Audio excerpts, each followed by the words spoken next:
Buenas tardes, mi nombre es Felipe Navarro y a continuación les explicaré cómo resolver un ejercicio de curva vertical. Lo primero que debemos saber es qué significa cada uno de las siglas dentro del ejercicio. Nuestro PVC será el punto de curva vertical o punto de entrada de la curva. Nuestro PVT será el punto de salida de la curva o punto de tangencia vertical. Nuestro punto C será el punto medio de nuestra cuerda trazada entre PVC y PVT. Nuestro P y B será nuestro punto de intersección vertical, que es donde chocan nuestras tangentes a la curva. Además tendremos una pendiente para una tangente y otra pendiente para nuestra otra tangente. En este ejercicio nos entregan los siguientes datos. Nos dicen que nuestros ángulos, nos dicen que nuestras pendientes van a ser de 4 y de menos 2. Por lo cual, teniendo nuestras dos pendientes más una cota y nuestro tramo, que será el largo del tramo, procedemos a calcular nuestras cotas faltantes. Primero, teniendo la cota PCB, PCB, calculamos nuestras cotas P y B y nuestras cotas PTB.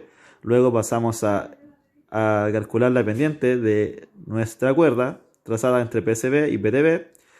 Con ese dato calculamos nuestra cota C, o sea, en qué punto va a estar ese punto medio. Y con dicho dato podemos ver que el punto C siempre va a estar en la recta que une E y P y B. Por lo tanto, al realizar el promedio de estas cotas, podemos calcular la cota del punto E, que será nuestro primer dato de la curva. Posteriormente calculamos en cuántos trazos vamos a dividir nuestra curva para así poder calcular más fácilmente todo. Pues después calculamos la distancia de cada uno de sus tramos y pasamos a lo que es nuestra tabla. En las tablas graficamos en un lado las estaciones, después las distancias del punto de tangencia, distancia tangente parábola, las cotas de la tangente y cota de la parábola. La estación van a ser todas aquellas en las que decidimos dividirlo. La distancia al punto de tangencia va a ser la distancia desde el punto de inicio hasta cada estación. La distancia tangente a la parábola va a ser la distancia del punto de la cota de la tangente a la cota en la curva. Y luego tenemos la cota de la tangente. Las cotas de las tangentes, arribita.